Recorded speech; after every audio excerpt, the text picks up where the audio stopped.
अस्सलाम वालेकुम वरहमतुल्लाहि वबरकातुहू। चलिए हम और आप आज हुजूर सल्लल्लाहु अलैहि वसल्लम की अच्छी नसीहतों को याद करें और उसके ऊपर अमल करें और उस पर चलें। सुनन तिरमिज़ी की हदीस है रहमतुल्लाह अलैहि अजमईन, हदीस नंबर 1523 है। हजरत माज रजी अल्लाह तआला अन्हा से रिवायत है कि मैंने अर्ज किया, या रसूल अल्लाह, मुझे ऐसा अमल बतलाइए जिससे मैं जन्नत में चला जाऊं और दोज़ख से दूर हो जाऊं। आपने फरमाया, तूने बहुत बड़ी बात का सवाल किया है, लेकिन ये उसके लिए आसान है जिस पर अल्लाह ताला आसान फरमा दे, यानी तौफीक अमल दे दे। तो तू अल्लाह की इबादत कर और अल्लाह के साथ किसी को शरीक मत ठहरा। पहली बात हुजूर सल्लल्लाहु अलैहि वसल्लम ने क्या कही? शरीक ठहराने की। तो चलिए हम और आप देखते हैं कि शरीक के माने क्या है और शरीक जो है वो किसे कहते हैं। हम क्या समझते हैं कि शरीक जो है अल्लाह के साथ किसी को भी शरीक करना यानी कि मिलाना, हम ये समझते हैं। लेकिन हमारे काम, हमारी इबादत, हमारे जो भी इबादत है, रोजे है, ये हर चीज में हम जो है शिर्क करते हैं। इस तरीके से हमें पता भी नहीं चलता, क्योंकि हमारी रगों में जो है ये शिर्क जो है जैसे खून दौड़ता है उसी तरह आज के दौर में दौड़ रहा है। हम देखेंगे, हम नमाज पढ़ रहे, इबादत कर रहे, लेकिन उसमें भी शिर्क है। ये भी एक शिर्क है। चलिए हम शिर्क के बारे में और आगे मालूमात हासिल करते हैं कि और क्या है। तो हुजूर सल्लल्लाहु अलैहि वसल्लम ने सबसे पहले जो कहा, अल्लाह की इबादत कर, दूसरी शिर्क मत कर, शिर्क मत ठहरा और नमाज कायम कर। अब क्या हमारी नमाजों में शिर्क नहीं है? क्या हम जब नमाज पढ़ते हैं, इबादत करते हैं, क्या हम शिर्क नहीं है? देख लो कितने मोबाइल लेके बैठे हैं लोग, मोबाइलों में देख रहे। समझ लो अगर कोई किसी का फोन आ जाए, रिंगटोन बज जाए, तो किसी को जो है कोई बाजू में नमाज पढ़ रहा है, उसको खलल नहीं होगा? उसको खलल होएगा, क्योंकि आपका रिंगटोन हो जाएगा, उसकी नमाज में खलल होएगा।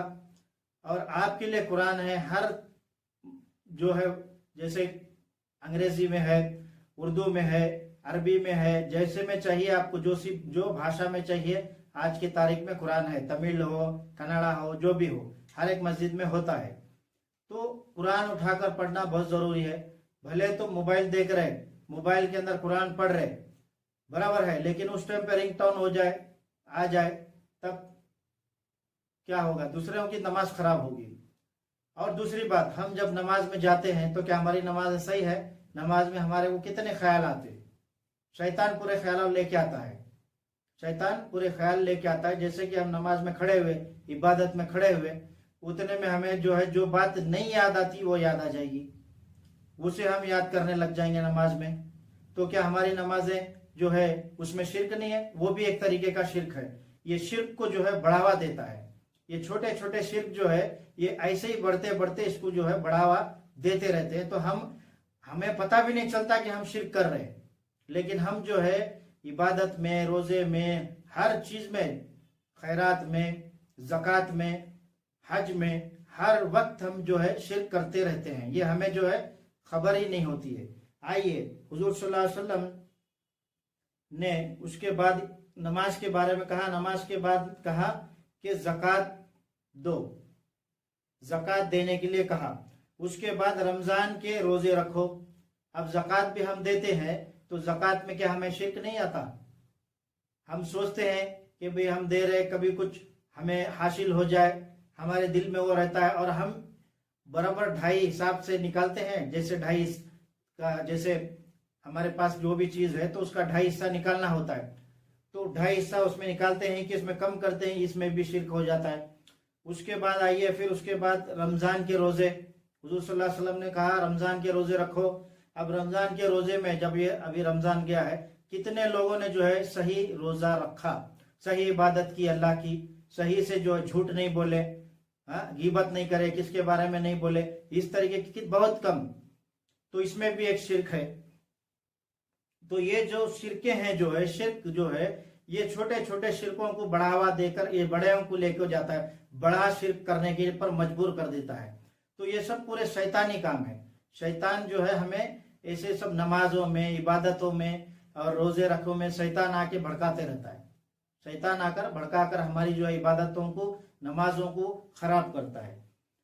उसके बाद आपने कहा बैतुल्लाह का हज करो। अब बैतुल्लाह का हज करने के लिए आपके पास, हुजूर सल्लल्लाहु अलैहि वसल्लम ने कहा आपके पास अगर अहमियत है, पैसा है, दौलत है तो आप हज कर सकते हैं।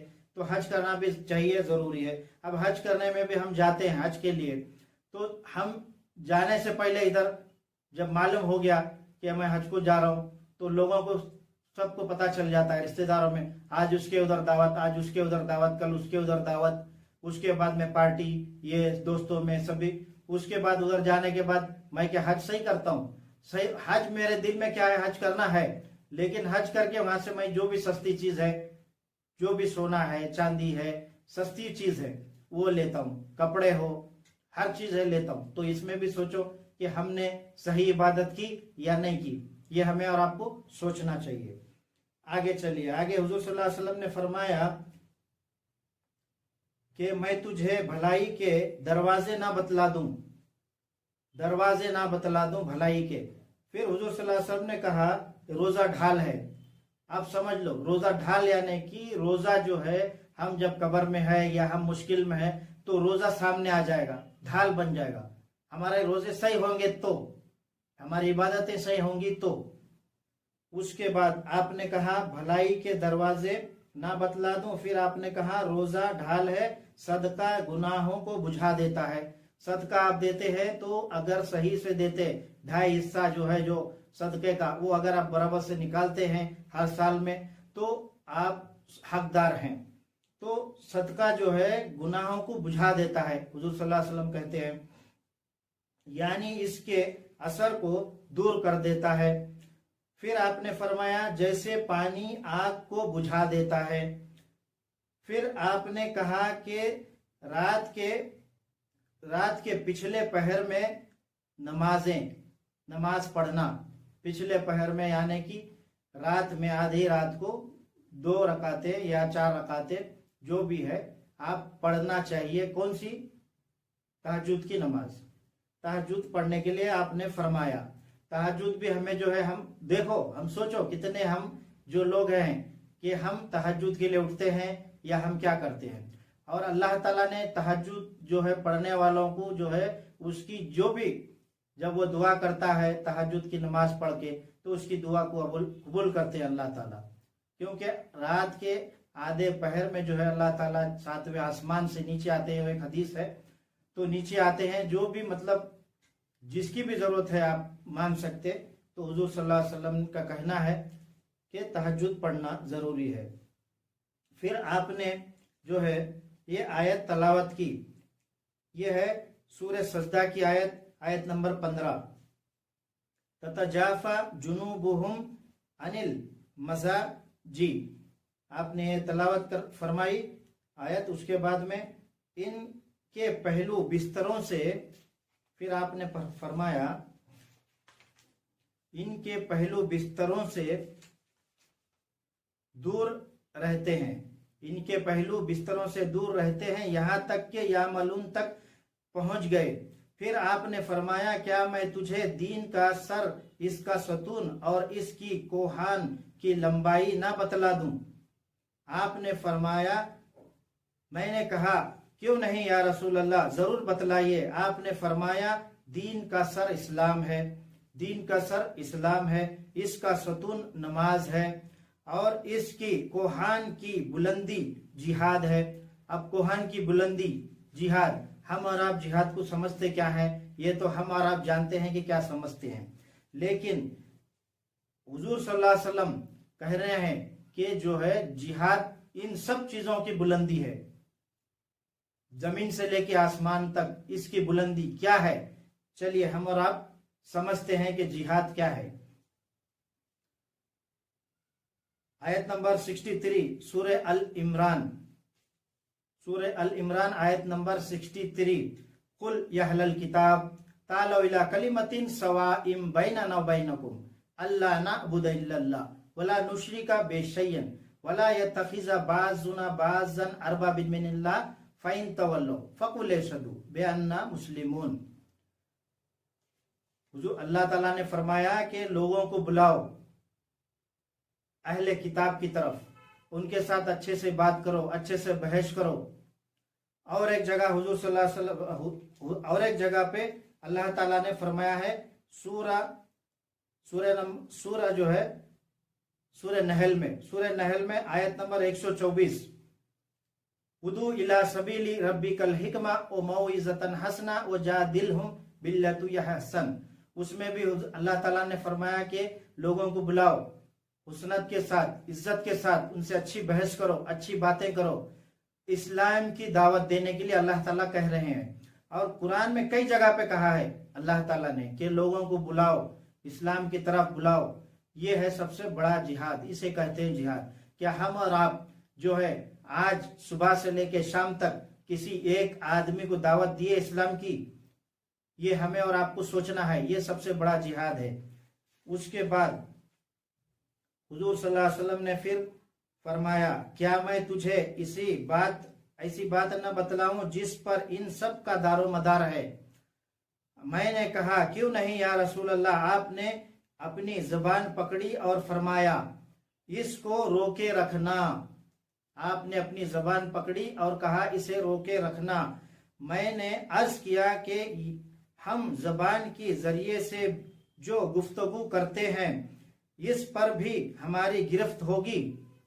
आपने फरमाया, तेरी माँ तुझे गुम पाए या बददुआ नहीं, बल अरबी माहोरा है। जहन्नम में लोगों को इनकी जबानों की कटी हुई खेतियां ही औंधे मुंह करेंगी। आपने फरमाया, जहन्नम में लोगों की जुबान की कटी हुई खेतियां ही औंधे मुंह करेंगी। बोलो, हम सुबह से हैं आज तक, सुबह से हमने कितने झूठ बोले, कितने गिबतें की, कितने जो है गलत बातें करी, और कितने जो है माल हमने कमाया झूठ बोल करके, किसे गाली दे करके, किसे झूठ बोल करके। फिर हम नमाज पढ़ते हैं, नमाज पढ़कर हम बाहर निकलते हैं। तो सोचो हमारे अंदर शिर्क कैसे जो है खून की तरह दौड़ रहा है। जैसे हमारे अंदर खून जैसे दौड़ता है उसी तरह जो है ये शिर्क हमारे अंदर ऐसे दौड़ता है। तो हम जो है इबादत करते हैं, नमाजें पढ़ते हैं, रोजे रखते हैं, हज करते हैं, ज़कात देते हैं, लोगों को हर जो है इबादत है, सब कुछ है हमारे पास, लेकिन उसी के साथ ये शिर्क दौड़ रहा है। अब ये शिर्क सबसे बड़ा गुनाह है। अल्लाह ताला ने कहा है कि शिर्क सबसे बड़ा गुनाह है, इसके लिए मैं कभी भी माफ नहीं करूंगा। अब ये छोटे मोटे शिर्क जो है हम सोचते हैं कि हमने शिर्क नहीं करे, हमारी नमाजें सही, हमारी इबादतें सही, हमारे रोजे सही, हम सोचते हैं, लेकिन हमें पता नहीं चलता कि हम शिर्क कर रहे। ये उस तरीके का शिर्क है। अभी देखो हुजूर सल्लल्लाहु अलैहि वसल्लम ने क्या कहा कि हमारी कटी हुई जबानें जो है औंधे मुंह करेंगी। हमारी जो जुबान की कटी हुई खेतियां जो है हमें औंधे मुंह करेंगी जहन्नम में। इस कितनी बड़ी बात है, कितनी बड़ी बात आप हुजूर सल्लल्लाहु अलैहि वसल्लम ने कही है कि सबसे पहली चीज है हम जुबान। हमारी जुबान सही है, हमारी इबादत सही है, हमारे रोजे सही है। पहली बात है जुबान। जुबान हमारी सही होने से हर चीज जो है हमारी सही रहेगी। सुनन तिरमिजी रहमतुल्लाह अलैह ने इस हदीस को रिवायत किया है और इसे सही और हुस्नी कहा है, सही और हुस्नी हदीस कहा है। सुब्हानकल्लाहुम्मा व बिहम्दिका अशहदु अन ला इलाहा इल्लल्लाहु अन्तस्तगफिरुका व तुबु इलैक। अस्सलामु अलैकुम व रहमतुल्लाहि व बरकातुहू।